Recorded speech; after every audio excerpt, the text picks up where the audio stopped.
Isang sikat na flip-top rapper ang inaresto sa bypass operation sa Makati City. Siya si Marlon Peroramas o mas kilala bilang si Looney. Members of Makati's Drug Enforcement Unit have arrested the rapper Looney. Nakuha na sila ng ilang pakete ng droga. Miyerkules ng nakalang linggo nang maaresto si Looney at 4 na iba pa matapos makumpiskahan ng push or high-grade marijuana. Bagamat makulay ang mga babalat, alam mong mahusay ang pagkakalahad. Mga tunay na ganap, isinulat ng parap. Kaya wag ka nang magulat kung magtutugma lahat, sapagkat ito'y galing sa memorya. Isang napaka-importanting na istorya. Ito ang aking personal na testimonya, pangontra sa mga ignorante na teorya. Ito ay tunay na buhay, wala akong dahilan para magsinungaling at mga detalye palitan. Ito ang kwento kung paano kami tinaniman ng marijuana ng mga parak na mukhang Taliban. Bandang alas 8 ng gabi sa Pilipinas, sa isang gusali doon sa may Ortigas. 8 oras bago ang rehas ay mahimas. Kasama ko si Ron Henley ng Stick Figures. May interview kami sa radyo nung gabi na yun, tungkol sa marijuana at sa legalisasyon. Pagkatapos namin umalis agad sa istasyon, dahil meron pa akong pupuntahang isang okasyon dun sa poblasyon. Birthday daw ni Sean, yun lang ang alam ko na detalye pa noon. Medyo masama ang panahon, umaambon, kaya tinext ko na si Utol, pumunta ka na ngayon. Humiwalay na si Ron, sumakay ng taxi, Dahil bukas may recording pa kami ni Clamsy. Utol kong si Idol, sinundo ako sa lobby gamit ang aking Subaru na tunog Ferrari. Saan tayo pupunta? Private daw na party. Yung reception ay isang hotel dun sa Makati. Bata na may cancer, kumontak kanyang mami. Idol ako ng anak at rap ang kanyang hobby. Pangalan daw ay Sean, walang paki sa money, kasi handang magbayad kahit magkano si daddy. Lumambot ang aking puso nung una ko narinig. Naawa ako kay Sean, mga luha ng ilid, nung nalaman kong lagay na daw ng bata tagilid. Di nyo kailangan magbayad, pupunta ko sa event. Rekta sa Makati kahit traffic ay kainit. Kasama ko si Rude at si Ivan, ang sikip, at si Kuya Albert, yung driver kong mabait, at saka si Idol, aking manager at kapatid na merong thalassemia, isang kakaibang sakit. Kailangan niyan lagi salinan ng dugo na pantawid, at dahil malapit lang sa hotel yung Makati Med, sumabay na lang siya sa amin para mas makatipid. Sabay ka na, para isang kotse na lang. Yung katabi ko sa backseat, si Rude Boy at si Ivan.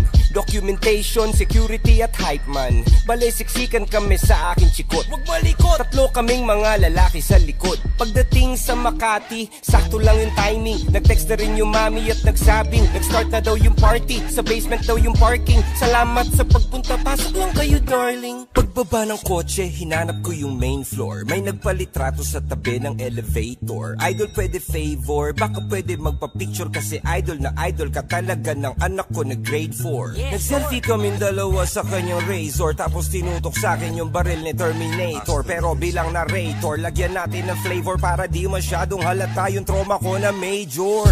What the fuck? Nakakagulantang, sangkatutak ng ninja cup sa amin ng tumambang. Parang Wu-Tang Clan, lampas 10 lumabas sa van. Pasensya na idol, napag-utusan lang. Humakbang paatras at wala nang nagawa. Tinutukan ng bereta sa mukha, pinadapa, pinusasan, pilit pinapatingin sa baba. Mga bulsa namin isa-isa nilang kinapa. Akala ko kidnap for ransom ang sadya, o kaya baka prank lang to na malala lang iya.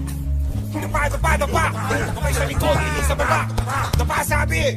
Nakadapa kami habang napapanood ang aking utol na kasalukuyang nakabukod. May tinabi silang kahon, malakas kanyang kutob, na meron tong mga lamang kontrabando sa loob. Tsaka na lang silang nagpakilalang mga parak, nung isa na sa mga kasama nila na sapak. Walang uniforme at nakamaskara lang lahat. Walang Mirandang binasa, basta-basta lang agad. May sikat na hotel at ang nakakapagtakay. Maraming CCTV, lahat nakapatay. Wala man lang bodycam na nakalagay, kahit kuha man lang ng cellphone gamit kamay. Sabi daw ng pulisya, sakin daw nakumpiska, pero di makumpirma, kasi walang kahit ni isang saksi na pumirma. Walang video ng palitan magmula nung umpisa. Kung under surveillance pala, dapat may footage ka, diba?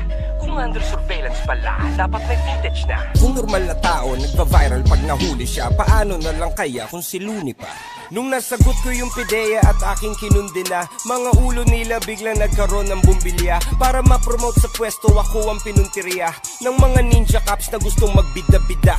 Diba? Bigla silang nakaisip ng ideya kasi napanood nila yung live ko sa pideya. Nung binan nila yung kantang Amats dahil sa tema, pero Maria Hiwaga ni Sasa, walang problema. Aba punyeta, talamak na ang taniman.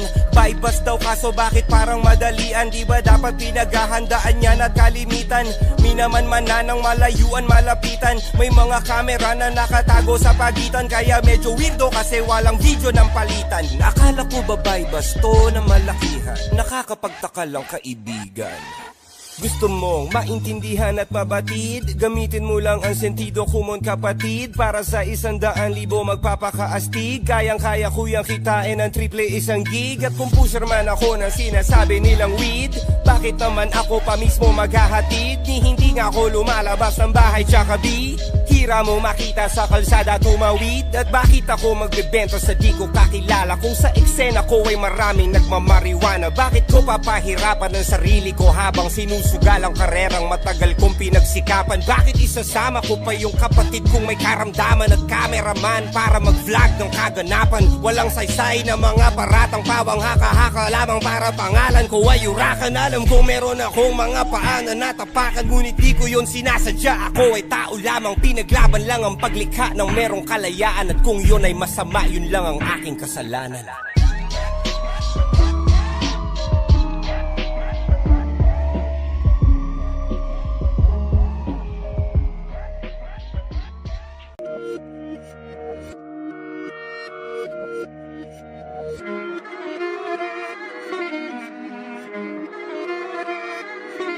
Alam ko na isa to sa na-miss nyo, yung ako'y magpakabis, pero at least lagi pa rin nasa list kahit walang nirelease. Yung mga dis, buti na lang natiis ko kahit nakakainis. Saan di pa lang ay panis na wala kong kailangan ni please. Ako lang hindi lumusog, pero yung sulat busog. Yung bitay palaging sunog, di na sumusulat ng hindi magkakatunog. Di ba ba kayo nakatunog? Sa akin lang kayo makakanood, yun siya ba magkakasunod? Kaya halatadong tulog pa yung tao nagsabi sa akin di pa ako hubog.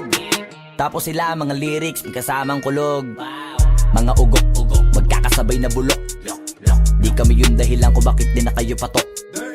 Sadyang hindi napasok dito yung mga tira pasok. Napakadami ko na alog, simulan na nakita nila ko tumula na padabog. Lahat sila sa aking pasugod, totoo pala ang inggit ay hindi na kaya magamot. Ako lagi tampok, na mga tunog hambog. Lagi may nag-aamok, kahit na wala ko inalok. May sumasagot, oy ano ba naman ang bot? Para sa buong sumuntok, mga bumutok, pero sa pangalan namin nakabuntot. Mga kumurot, tulo magabog, ang mga tunog. Akala nila kabuti sumulpot, malaman sa malamang ay mauna pa din sila mauntog. Bago pa makarating sa tuktok, sira tuktok. Panahon nyo na maudlot, kasi kami na ang taga-tuldok. O sige, namnamin nyo lang, pero pagtagal malalaman nyo rin ang sumatotal. Kung gusto nyo mapansin, sige lang, pero tandaang magkaiba ang nauso lang sa popular. Boy, dito madali, boy, huwag nyo nga akong kiniking, koy. Di ko na rin kayo kalibel, oy. Malaki na ang kaibahan, kahit magtanong ko pa sa iba dyan. Basta may alam niya na yan. Diyos ko naman pag di pa inamin, ewan ko na lang. O sige, eto pa baka biting ka pa sa mga naririnig mo ngayon. Eto yung tipo ng isang beses mo lang maririnig sa engkada to. Dito para sa balakbakan, gusto ko lang ipangalandakan na hindi lang ako pang kalmahan. Nakantahan nyo nang di nyo nalaman. Yun lang ang ginawa kong hakbangan hanggang sa nagkapangalan. Habang yung ibang kunwaring nababawan, ginawa akong hagdanan ng daming nakulangan na hinaan. Kailangan ko pa yatang pakitaan, kaso nga lang di nabali. Baka sa akin pamadaming mayabangan. Di mahulaan yung tugma, dila sa dulo may suntok. Pati sa gitna mula umpisa may pinupunto to. Magaling na sana sila kung di natututo. Dahilan ba't nawalan na papel yung iba at yun ang totoo. Di ko na din kasalanan ko, ayaw ko na magpaawat. Dire-diretso ang lakad, patunay ng mga paay sa lapag nakatapak. Banat ng banat hanggang matupad lahat ng mga balak. Mapasa kamay ang hindi ko pahawak, ang gusto lumawak. Kasi nga gano'n naman talaga dapat. Sa dami ng pinakalat, bakit ang dami pa rin nasasabi na lait? Kung kami palagi ang hinahanap na marami at sa amin sila lumalapit. Kung kami palagi ang topic ng mga tao na sa awit namin ay naadik. Di ka na dapat nagagalit kung di mo gusto makisabi. O gusto nyo ng flex? Sige